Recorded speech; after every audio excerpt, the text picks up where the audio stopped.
নমস্কাৰ, আপোনালোকক স্বাগতম জনাইছোঁ এছএমইজ স্কুল নামৰ এই চেনেলটিলৈ। আজি আৰম্ভ কৰিবলৈ ওলাইছোঁ ছ'চিয়লজিৰ ওপৰত এটা প্লেলিষ্ট। ইয়াত মই ছ'চিয়লজিৰ বিভিন্ন টপিকৰ ওপৰত আলোচনা কৰিম। ঠিক আছে, আপোনালোকে যদি ছ'চিয়লজি বা সমাজতত্বৰ বিষয়ে কিবা জানিব বিচাৰে আৰু যদিহে HSত পঢ়ি আছে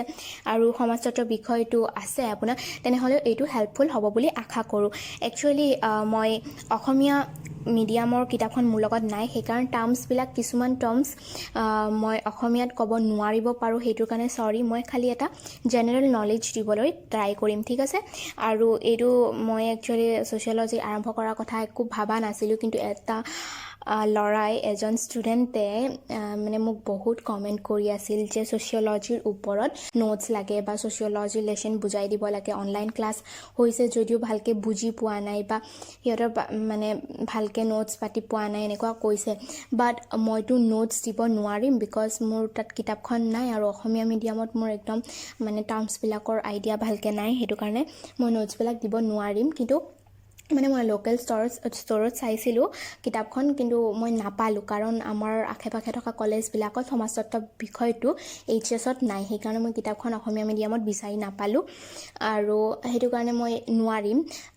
কিন্তু এনেই জেনেৰেল নলেজটো মই দিবলৈ ট্ৰাই কৰিম সমাজতত্বৰ ওপৰত বা ছ'চিয়লজিৰ ওপৰত, যিখিনি ইম্পৰ্টেণ্ট হয়। আৰু মই চাই লৈছোঁ মানে সেইটো চিলেবাছটো, চ' মই যিখিনি কথা আলোচনা কৰিম that will be helpful for your HS syllabus. ঠিক আছে, তেনেহ'লে প্ৰথমে আৰম্ভ কৰোঁ। ছ'চিয়লজি বা সমাজতত্ব বিষয়টো কি? সমাজতত্ব বিষয়টো হৈছে সমাজৰ অধ্যয়ন। আমি সমাজত বাস কৰোঁ আৰু সমাজত মানুহবিলাকে এটাই আনটোৰ লগত ইণ্টাৰেকশ্যন বা কি কৰে, পাৰস্পৰিক ক্ৰিয়া কৰে, কথা বতৰা পাতে বা মিলি জুলি থাকে, তো ইণ্টাৰেকশ্যন হয়। তো এইবিলাক ইণ্টাৰেকশ্যনৰ ওপৰত কি ছ'চিয়লজিত আলোচনা কৰা হয়। আৰু ডেফিনেশ্যন হিচাপে ক'বলৈ গ'লে আমি এনেকৈও ক'ব পাৰোঁ, সমাজতত্ব মানে হৈছে সমাজৰ অধ্যয়ন, য'ত আমি সামাজিক জীৱন, তাৰপিছত সমাজৰ মানুহৰ আচৰণ, পাৰস্পৰিক সম্পৰ্ক আৰু ক্ৰিয়াৰ কথা আলোচনা কৰোঁ, তথা ইয়াৰ ফলত হোৱা সামাজিক পৰিৱৰ্তনবিলাকৰ বিষয়েও অধ্যয়ন কৰোঁ। ঠিক আছে, ছ'চিয়লজি শব্দটো আগষ্ট কমটে নামৰ ছ'চিয়লজিষ্ট এজনে দিছে। তেওঁক ফাউণ্ডিং ফাদাৰ বুলি কোৱা হয়, মানে পিতৃ বুলি কোৱা হয়, ছ'চিয়লজিৰ জনক বুলি কোৱা হয় আগষ্ট কমটে। তেওঁ এই ছ'চিয়লজি ৱৰ্ডটো প্ৰথমবাৰৰ বাবে ব্যৱহাৰ কৰিছিল। ছ'চিয়লজি শব্দটো আহিছে দুটা শব্দৰ পৰা, ছ'চিয়াছ আৰু লগছ বা লজি।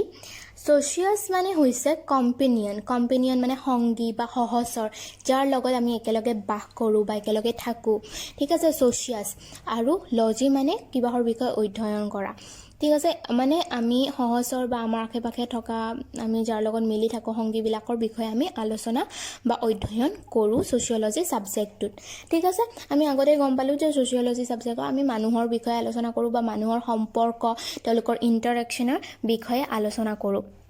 ঠিক আছে, ছ'চিয়লজি ছাবজেক্টটো কিয় ইম্পৰ্টেণ্ট পঢ়িবলৈ? কাৰণ আমি ছ'চাইটি এখনত বাস কৰোঁ, সমাজ এখনত বাস কৰোঁ, আৰু ছ'চাইটিৰ বিষয়ে বা সমাজৰ বিষয়ে ভালকৈ আমি বুজিবলৈ বা আগতে কেনেকুৱা সমাজ আছিল, কেনেকুৱা সমাজৰ ইভলিউশ্যনটো চলি আছে, কেনেকৈ চেঞ্জ হৈ আছে, পৰিৱৰ্তনবিলাক কেনেকৈ আহি আছে সমাজত, সেইবিলাক কথা আমি ভালকৈ বুজিবলৈ, তাৰ উপৰি বিভিন্ন ৰীতি নীতি আছে, ৰিলিজন বা ধৰ্ম আছে, এইবিলাকৰ কেনেকৈ ইভলিউশ্যন হ'ল, এইবিলাক কেনেকৈ চেঞ্জ হ'ল বা কেনেকৈ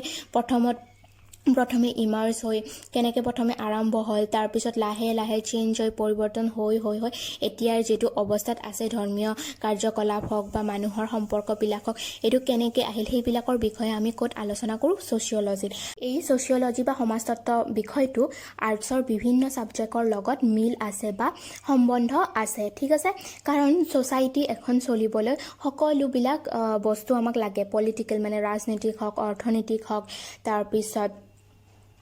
বিভিন্ন ধৰণৰ ইয়াত কথা থাকে, হিষ্ট্ৰীৰ কথাও পঢ়িব লগা হয়, কাৰণ সমাজখন কেনেকৈ ইভলভ হ'ল এইটো জানিবলৈ আমি হিষ্ট্ৰী টাইপৰ হৈ যায়, কথাটো ইতিহাস টাইপৰ হৈ যায়। ঠিক আছে, সেয়েহে আৰ্টছৰ বিভিন্ন মানে বিষয়ৰ লগত ইয়াৰ সামঞ্জস্য আছে। আনকি চাইক'লজি বিষয়টো বা মনোবিজ্ঞানৰ বিষয়টোৰ লগতো এইটোৰ সামঞ্জস্য আছে, কাৰণ মানুহৰ বিষয়ে যেতিয়া আমি মানুহৰ আচৰণৰ বিষয়ে যেতিয়া অধ্যয়ন কৰোঁ, আচৰণটো কিহত পৰি যায়? মনোবৈজ্ঞানিক বিষয়বস্তুত পৰি যায়। সেইকাৰণে সকলোবিলাক বিষয়ৰ লগত ইয়াৰ কিছু নহ'লে সম্বন্ধ আছে আৰু ইয়াৰ সম্বন্ধবিলাকৰ বিষয়ে আমি বিতংভাৱে আলোচনা কৰিম নেক্সট ভিডিঅ'বিলাকত ঠিক আছে আজি মই এনে জেনেৰেল একদম ষ্টাৰ্টিং কৰি দিছোঁ জেনেৰেল আইডিয়াটো এই বিষয়টোৰ ওপৰত ঠিক আছে আৰু এই বিষয়টো প্ৰথমে ক'ত হৈছিল ইভলভ হৈছিল বা ক'ত প্ৰথমে ষ্টাৰ্ট হৈছিল এইটো হৈছিল পশ্চিম ইউৰোপত ঠিক আছে এইটো আমাৰ ইণ্ডিয়াত হোৱা নাছিল ক'ত হৈছিল ইউৰোপত হৈছিল আৰু ইউৰোপত কিয় হৈছিল ইউৰোপৰ সামাজিক যিখিনি ব্যৱস্থা আছিল সেই সামাজিক ব্যৱস্থাখিনিয়ে এই বিষয়টোৰ উদ্ভাৱনত সহায় কৰিছিল ঠিক আছে সেইটো সময়ত ইউৰোপত বিভিন্ন ধৰণৰ কাৰ্যকলাপ চলি আছিল তাতে শিল্প বিপ্লৱ হৈছিল তাৰপিছত বিভিন্ন ধৰণৰ বিপ্লৱে দেখা দিছিল সেইখিনি সময়ত বৈজ্ঞানিক বিভিন্ন পৰিৱৰ্তন আহিছিল বৈজ্ঞানিক বিপ্লৱ আহিছিল বুলি ক'ব পাৰি তাৰপিছত কমাৰ্চিয়েল ৰিভলিউশ্যন আছে কমাৰ্চিয়েল মানে বাণিজ্যিক ক্ষেত্ৰতো বিভিন্ন বিপ্লৱে দেখা দিছিল চ' এইবিলাক বিপ্লৱে কি কৰিছিল পুনৰ উত্থান বা পুনৰ এটা নতুন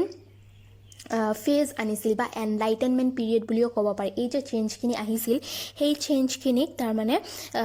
চেতনাৰে উদ্বুদ্ধ হোৱা মানে এটা পিৰিয়ড বা সময় বুলি ক'ব পাৰি এইখিনি সময়ত বিভিন্ন চেঞ্জেছ আহিছিল আৰু সেইবিলাক চেঞ্জে কি কৰিছিল এই ছ'চিয়লজি ছাবজেক্টটো ইভলভ হোৱাত বা আৰম্ভ হোৱাত সহায় কৰিছিল ঠিক আছে তাৰপিছত আমাৰ ইণ্ডিয়াত কেনেকৈ ছ'চিয়লজি ছাবজেক্টটো ইভলভ হ'ল বা আৰম্ভ হ'ল সেইটোৰ কথাও দিয়া আছে সেইটো কথাও আমি আলোচনা কৰিম কেনেকৈ হ'ল একচুৱেলি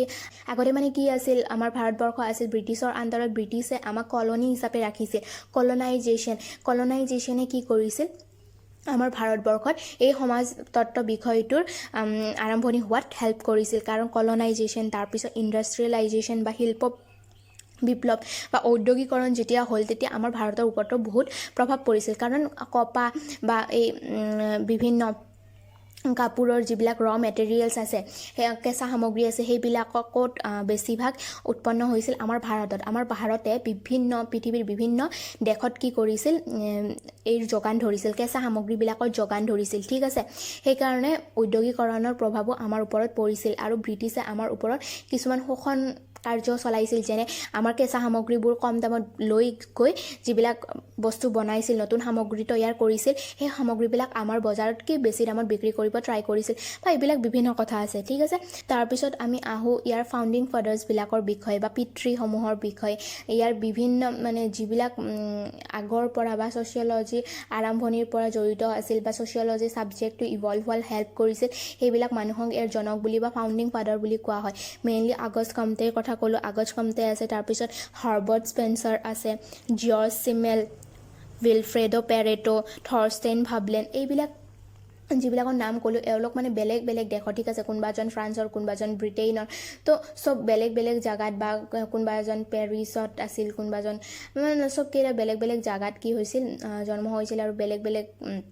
ঠাইত তেওঁলোকে কি কৰিছিল ছ'চিয়লজি ওপৰত ৰিচাৰ্চ কৰিছিল বা অধ্যয়ন কৰিছিল তাৰপিছত আছে কাৰ্ল মাৰ্কছৰ নামটোতো শুনিছাই তাৰপিছত আছে ইমাইল দুৰ্খাইম মেক্স ৱেবাৰ আমি বেছিভাগ বা বেছি তেওঁলোকৰ তত্ত্বসমূহৰ বিষয়ে যে আলোচনা কৰিম তাৰ ভিতৰত কাৰ্ল মাৰ্কছ ইমাইল দুৰ্খাইম আৰু মেক্স ৱেবাৰৰ যিখিনি কাম আছে মানে যি অধ্যয়ন কৰি গৈছে বা তত্ত্বসমূহ দি গৈছে সেইবিলাকৰ বিষয়ে আমি বেছিকৈ আলোচনা কৰোঁ ঠিক আছে তাৰপিছত